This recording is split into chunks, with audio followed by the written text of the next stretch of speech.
Vamos dar um pau no você. Fala, galera que assiste aqui do ângulo! A gente fez uma entrevista com os professores de história Sobre a independência do Brasil. Bora conferir? Não. O que você acha sobre a independência, Divaldo? A independência foi um processo muito importante para o Brasil, né? Que fez com que o país se tornasse independente daquela coisa mais pesada que era, né? O comércio que havia entre Portugal e Inglaterra, o extrativismo que o Brasil vivia na época, né? Que os portugueses só vinham para o Brasil para retirar os bens e levar embora, né? Então, quando a família real veio para o Brasil, as coisas começaram a mudar. E depois, quando eles voltaram para Portugal e Dom Pedro ficou no Brasil, e nós vivemos todo o processo de independência, ele acabou sendo muito importante porque hoje nós temos um país independente, né? Que não depende mais de Portugal e do comércio apenas com a Inglaterra, e isso melhorou muito a vida dos brasileiros já na época do processo de independência já. A independência do Brasil e das colônias espanholas da América tiveram algum elemento em comum? Bom, a independência, ela sempre tem algo em comum, né? Nós estudamos já em história, por exemplo, os ideais iluministas estão embutidos em todos os processos de independência, né? Todo o processo de colonização, ele acaba sendo difícil porque a gente tem uma certa invasão, né, de outros povos em territórios que antes eram de pessoas que sempre viveram naquele território, né? E daí a gente tem um processo de chegada de pessoas de fora. Isso cria um certo trauma na população local. Então, o que acontece nas questões iguais entre o processo de independência? Todas elas vão ser pautadas, então, nos ideais iluministas que vêm lá desde a Inglaterra, a França, toda a Europa. E os nobres acabam trazendo também tanto para as regiões onde a gente tinha o domínio espanhol e também onde os portugueses também dominavam, certo? Então, o que vai acontecer? A população local fica sabendo desses ideais iluministas e também quer, então, ter a sua liberdade, né? Sua independência econômica, política e assim por diante. Por que o Brasil teve que pagar 2 milhões de libras esterlinas para Portugal reconhecer sua independência? Nós vimos isso em aula de história também, né? A grande questão é que o processo de independência, a gente sabe do processo de independência no dia 7 de setembro, pronto, né? O Brasil ficou independente dia 7 de setembro? Nem tanto assim, né? Para os brasileiros que viviam aqui, houve ainda um processo de lutas internas e também externas. A gente sabe que Portugal não queria que o Brasil se tornasse, então, independente, né? E o processo todo, né, demorou alguns anos até chegar fora do Brasil. A gente viu que, por exemplo, Estados Unidos e México acabaram declarando o Brasil independente muito antes até mesmo Portugal. Portugal, como tinha uma dívida com a Inglaterra, conseguiu fazer então que o processo de independência fosse a adesão da dívida portuguesa com a Inglaterra pelos brasileiros, certo? E infelizmente aí começa a nossa dívida externa, né? Se a independência não fosse proclamada, o que a corte faria? Se a independência não fosse proclamada, bom, é difícil a gente pensar, né, o que seria feito. Mas a gente sabe que o que os portugueses queriam, na verdade, era que a independência não acontecesse, né? Esse processo todo da ida de Dom João VI de volta para Portugal e ele assumir de novo lá o trono português, né? Um trono que ele não deixou, mas que ele acabou vindo para o Brasil e ficou meio que aquém lá. Se não tivesse acontecido a independência do Brasil, possivelmente nós ainda estaríamos vivendo um extrativismo como era anteriormente, né? A gente sabe que tiveram colônias pelo mundo aí que deixaram de ser colônias há pouco tempo atrás, ainda no século passado, e que sofreram muito, né? A independência política desses lugares não fez com que a independência econômica acontecesse. Então nós estaríamos ainda vivendo sob o controle metropolitano, né, de Portugal, e possivelmente os lucros dos brasileiros seriam menores ainda do que são atualmente. A vinda da família real para o Brasil em 1808 alterou a vida e dinâmica da colônia, bem como da nobreza. Ao transformar o Rio de Janeiro no centro da decisão do Império Português, qual o papel da França e da Inglaterra no contexto político internacional que ocorreu a transferência da família real para o Brasil? Então vamos lá. Com relação à vinda da família real para o Brasil, né, a gente sabe que teve grandes acontecimentos, né, o Rio de Janeiro se modernizou e tudo mais. E a gente sabe também que nós vimos em aula a questão de que Dom João VI e a corte portuguesa só veio para o Brasil, né, às pressas, né, é bom a gente lembrar disso, por conta do bloqueio continental imposto por Napoleão, que queria que a França se tornasse uma grande potência. Na época, a Inglaterra era uma grande potência, né? Então ele queria que a Inglaterra, todos os países da Europa boicotassem então a Inglaterra, e para que a França pudesse então ter um monopólio industrial, nem tanto na época, mas comercial, para que eles pudessem então se tornar uma grande potência. Diante disso, Portugal e Inglaterra tinham trocas comerciais.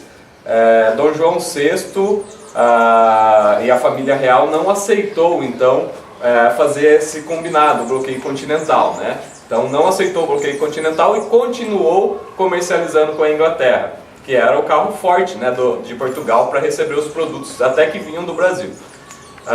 Diante disso, as tropas de Napoleão começaram a invadir a França e a família real, Dom João VI e toda a corte, embarcou às pressas e veio então para o Brasil. Então a França e a Inglaterra têm um ponto crucial nisso daí, né? Tanto é que a Inglaterra foi quem escoltou os navios portugueses até o Brasil por conta de uma tentativa aí de Napoleão tentar afundar esses navios ou saquear os navios que estavam carregados com muitos bens da família real, né? Então a França e a Inglaterra, eles têm ponto crucial, principalmente a invasão das tropas de Napoleão a Portugal, né? Então a família real veio por conta dessa invasão. O que você acha que aconteceria com o Brasil se não houvesse proclamação?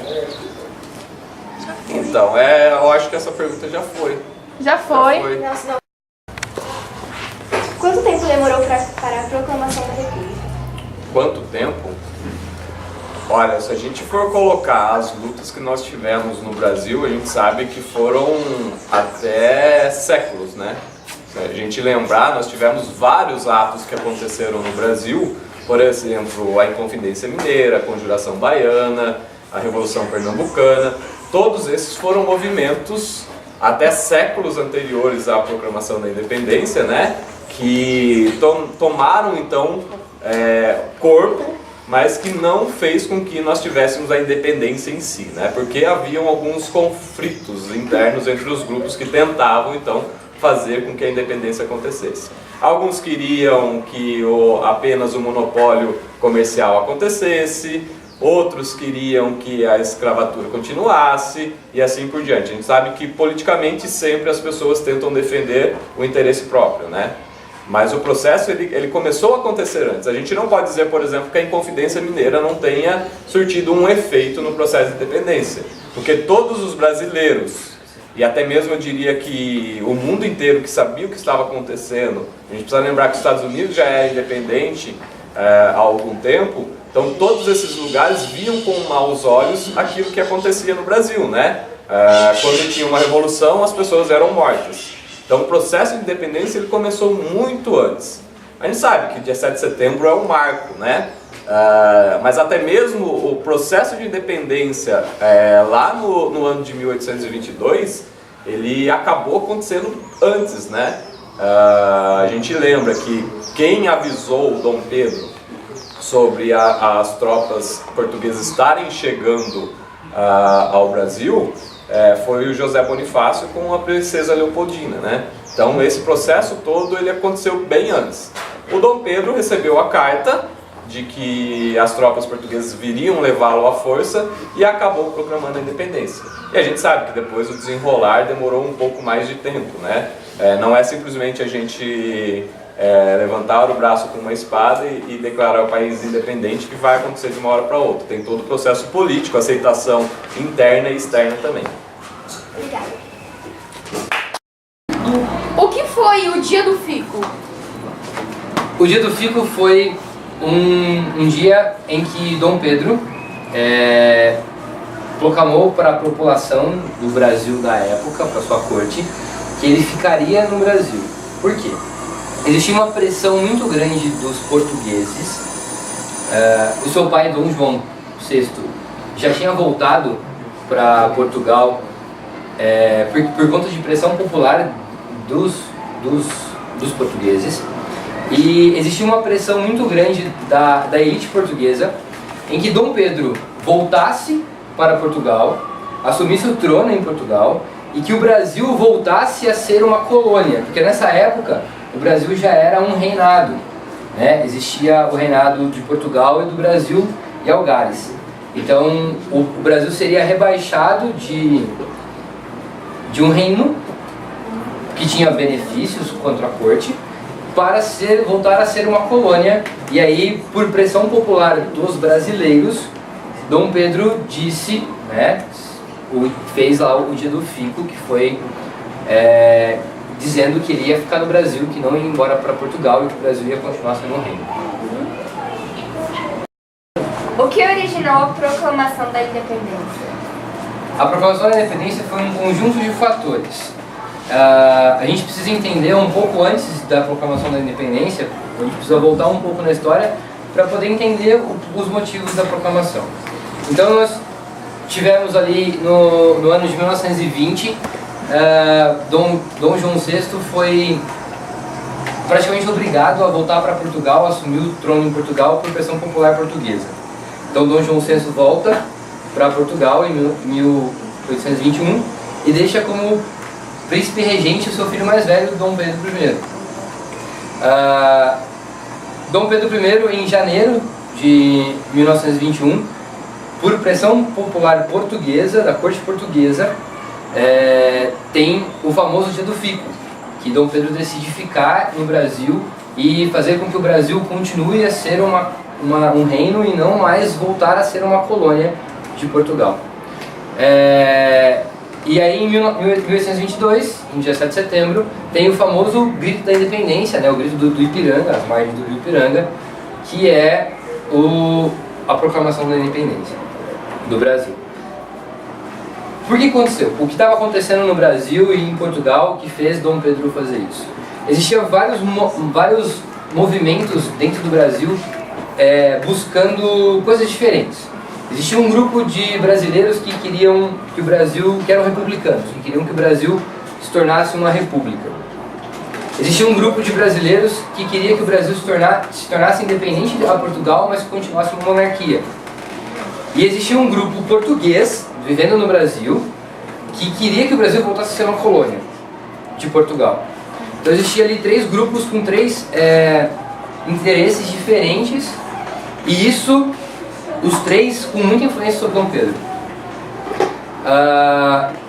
Uma pressão muito grande de Portugal, existia uma pressão muito grande da coroa de Portugal para que Dom Pedro fizesse com que o Brasil não se tornasse uma república. Porque se o Brasil se tornasse uma república, o Brasil deixaria de fazer parte do reino de Portugal. Então, a família real portuguesa obviamente não queria perder o território brasileiro na época. Então, por pressão de Portugal e contra a vontade, né, do rei português, porque o Dom João não queria a corte portuguesa não queria que o Brasil se tornasse independente, e por conta desse cenário político aí tão diverso entre república, se tornar uma república, se tornar independente ou uma monarquia, ou virar a colônia de novo de Portugal, Dom Pedro, sob pressão, declara a independência do Brasil em relação a Portugal. O que aconteceu com Dom Pedro após a proclamação da República? Dom Pedro, após a proclamação da República, ele foi nomeado por ele mesmo o imperador do Brasil. Então o Brasil passa de um reinado, para um império. Então Dom Pedro passa a ser o imperador do Brasil. Logo depois da proclamação da independência, né, do grito do Ipiranga lá, ele se reúne, monta uma Assembleia Constituinte e escreve a primeira Constituição do Brasil.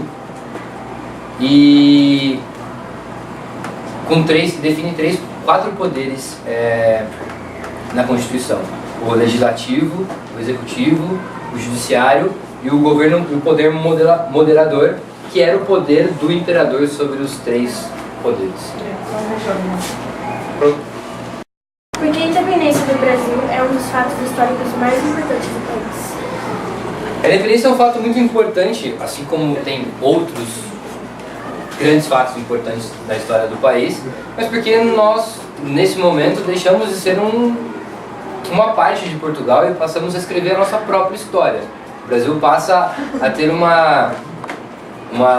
começa a caminhar por si, né, deixando de ser fazer parte de um reino de Portugal, deixando de ter que responder à coroa portuguesa, apesar de o príncipe ter ficado, o príncipe regente, né, ter virado um imperador, e ele fazia parte da coroa de Portugal e depois foi para Portugal, assumiu o seu trono, deixou o seu filho Dom Pedro II aqui. Mas o Brasil passa a ter uma identidade como brasileiro. A importância da independência da independência do Brasil é que existia uma vontade popular muito grande em ter um país, em ser uma nação, em transformar o Brasil num país e caminhar por suas próprias pernas. Então, isso é um fato importante na história do Brasil. Você acha que tem uma história por trás da proclamação da independência do Brasil? Bom, na verdade, essa história que a gente conhece, que é muito difundida, né, tanto no meio acadêmico, no meio universitário, há algum tempo atrás, e até mesmo dentro da escola, é a história chamada de história oficial. O que seria história oficial? A história oficial é uma história que, na verdade, foi montada ao longo do tempo e era uma história encomendada pelos reis, pelos dirigentes, pelas rainhas. Com qual objetivo? Qual era o objetivo dessa história oficial?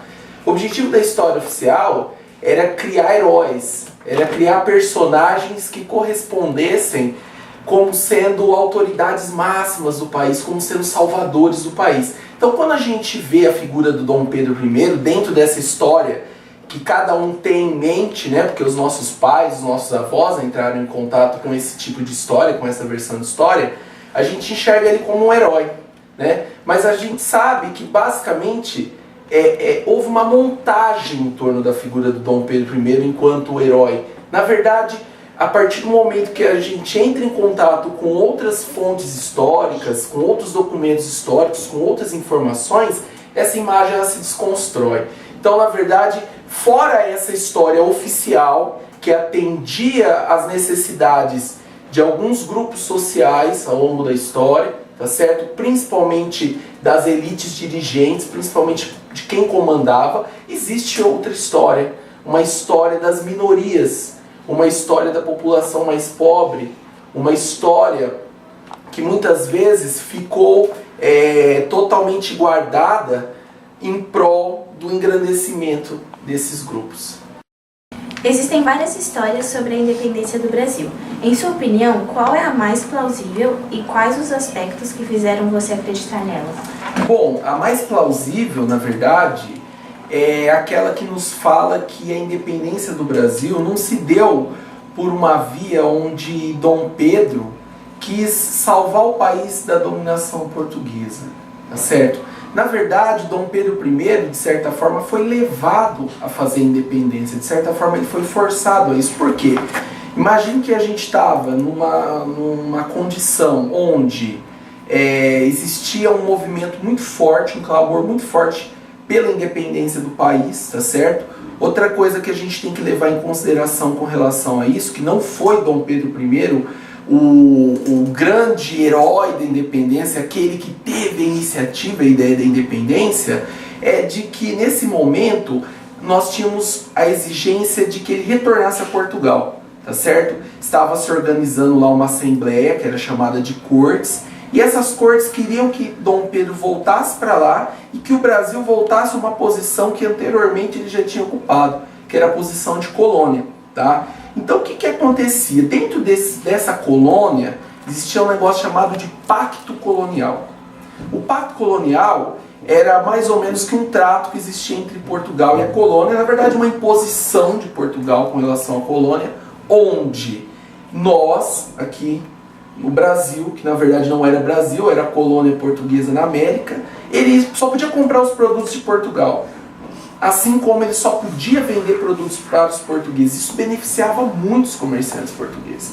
Então, quando Dom João VI, que é o pai de Dom Pedro I, ele vem para o Brasil, ele vem aqui para a colônia, ele acaba com o Pacto Colonial. Então existia um medo muito grande por parte dos comerciantes portugueses que esse Pacto Colonial chegasse ao fim. Então houve todo um clamor por parte da elite de que para que se houvesse o desligamento do Brasil, o desligamento do nosso território, na época chamava Império do Brasil, de Portugal, tá ok?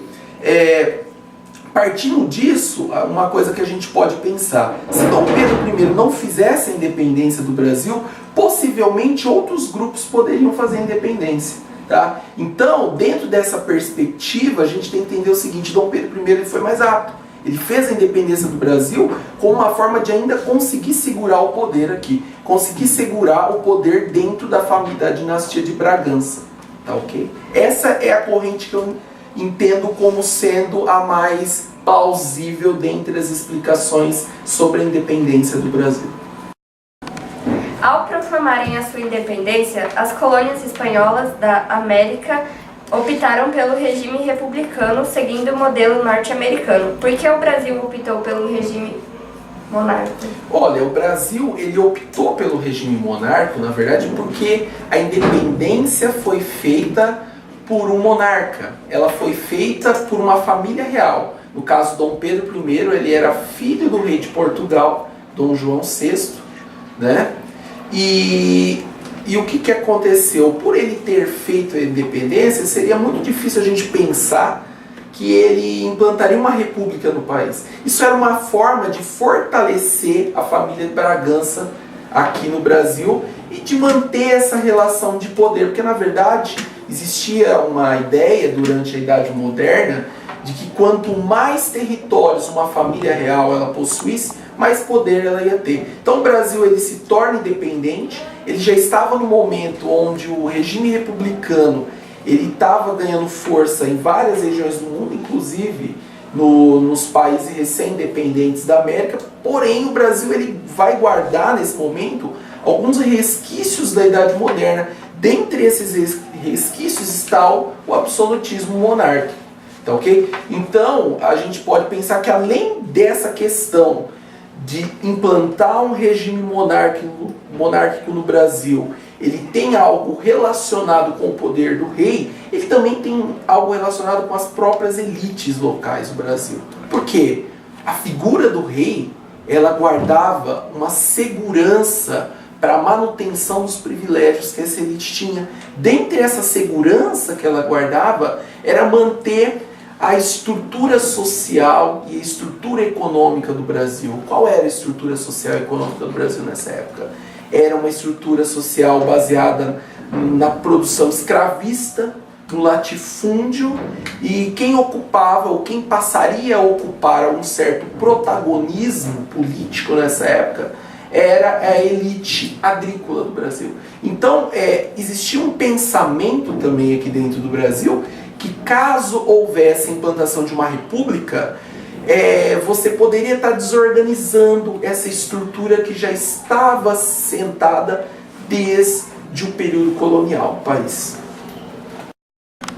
Como a princesa Leopoldina ajudou na independência? Bom, a princesa Leopoldina, né, esposa de Dom Pedro I, está muito em voga nesse momento a história da vida privada, né, das elites, até mesmo dos reis e das rainhas. Ela foi uma cúmplice de Dom Pedro I. Na verdade, o que existia naquela época eram relações de poder. Então, à medida que ela ocupasse o poder aqui junto a Dom Pedro I, ela estaria também reforçando o seu poder real. Então, houve uma importância muito grande, porque com isso ela também, que já vinha de uma família real europeia, ela vislumbrava aumentar essas relações de poder. Como eu disse para vocês, resquícios da Idade Moderna no Brasil, relações de dominação estabelecidos durante a Idade Moderna. Basicamente isso.